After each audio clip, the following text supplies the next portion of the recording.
kingdom and not your life here. Yeah.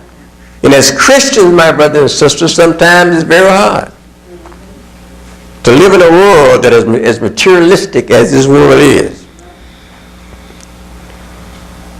Christ, as I said, knows that it's not easy. James 1:26 and 27 says, if any man among you seems to be religious and bridles not the tongue, but deceiveth his own heart, this man's religion is in vain. There's so many people out there that call themselves religious and do everything else under the sun. Doing everything else that the world is doing. But I'm religious. I'm a Christian. I believe in Yeshua Jesus the Christ. I believe in God. I read my Bible on a Monday. I read my Bible on a Sunday, but you don't read it on a Monday. I read it on a Sunday. But when it comes to the weekend, I'm ready to party. I'm ready to go out and have a good time. I'm ready to the nightclub. Now, I ain't going to drink nothing, but I'm going to still go out and party with my friends.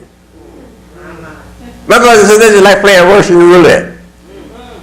You know, Russian roulette is where they put one bullet in the gun and spin it, and then put it to the head and see if it shoots. And you go out and drink with your friends at a nightclub and saying, I'm not going to drink and I'm not going to party. And you're in the devil's den. And he going to let you be there and not party? You crazy. It don't happen that way. You can't play with the devil and don't think he's going to get his due. He's going to get his, so you cannot put yourself in certain positions. Whether it be for love, or whether it be for I'm bored, or whether it be for any reason, my brothers and sisters, you cannot party with the world. As they say, you're in this world, but you're not of this world. So come out from among them and be ye separate. God didn't say that just to be saying it. He meant it and knew that the temptations would be there. Pure religion, pure religion. Well, pure religion, my brothers and sisters, and undefiled before God, the Father, is this. The Bible says it is to visit the fatherless and the widows in their afflictions. To think about people, to look after people, to try to help those that are in need, and to keep ourselves uncorrupted from the world. We got to stay uncorrupted from the world. Now, the second reason we're speaking of as far as the salt and how important the salt is, and why Christ used that terminology to show us what we must be and how we must be. Remember, back in those days, education was no such thing. It was all about idioms and all about being brought up a certain way and hear what fathers and mothers said. So there's a lot of idioms and a lot of parables and a lot of things out there that explain certain situations. And that's why Christ said what he did the way he said it. Because it was easier for him to explain to the disciples who had no schooling, to maybe those 5,000 or 25,000 people that used to listen to him that had no schooling because they was poor.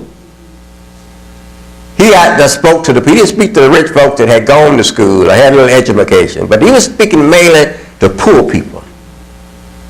That the only way they can understand the importance of following a system, and the only way they can understand and following his doctrine was to explain it in a way that they could understand it when it came to matching it with certain idioms and with certain things that they knew of and the importance of. So salt, it was one of those things they knew the importance of salt and what salt represented, and that's why he used that idiom of salt being what it was. And salt was very important. The second thing about salt was that salt in the ancient world was the commonest of all preservatives. Salt preserves things. Someone once said that meat is a dead body, and part of a dead body and will it be left to itself go bad. If it's left to itself, it go bad. But salt preserves it. Salt keeps it fresh.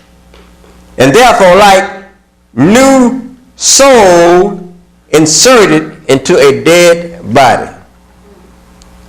So the salt preserves from corruption. It is the Christian, and if we are to be the salt of the earth, we must have a certain antiseptic influence on life. What do you mean, Pastor? I mean, my brothers and sisters, that in whatever place a Christian may be, he must be the towering influence. We must be the influence to defer corruption and make it easier for others to stay out of trouble by looking at what we're willing to do and how we're willing to do it and to live in this world. My brothers and sisters, I remember when I was in the country, Birmingham, Alabama. I was in a place where, and to understand the importance of salt, where we were poor, so you didn't have money to go out and buy nothing. My grandmother raised everything.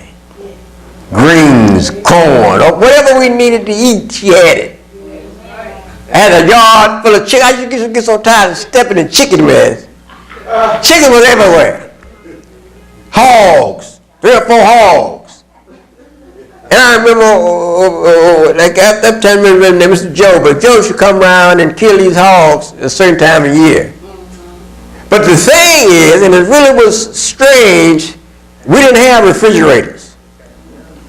You know, you're lucky if you had an ice box where the iceman came around and put a block of ice in there that lasted for maybe a week.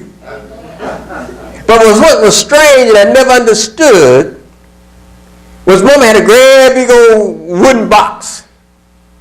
And what she used to do, once they killed that hog, they would put that meat in that wooden box, pour salt all over it, close it up, and that meat would last all through the winter. It wouldn't go bad because of the salt. And that's why Christ says salt is a preservative. Right, even today, boy, we don't want to eat nothing without salt. They're trying to get us off of salt, but we still want as much salt as we can get. You know, Christians is to be the salt of life as the salt is to food. That's what Christ was saying. Oliver Wendell Holmes once said, I might have entered the ministry if certain clergymen I knew had not looked and acted like undertakers. My brothers and sisters, outside people knew to discover that lost radiance of us as Christians and as a Christian faith in a world, in a troubled world. No matter what happens in this world,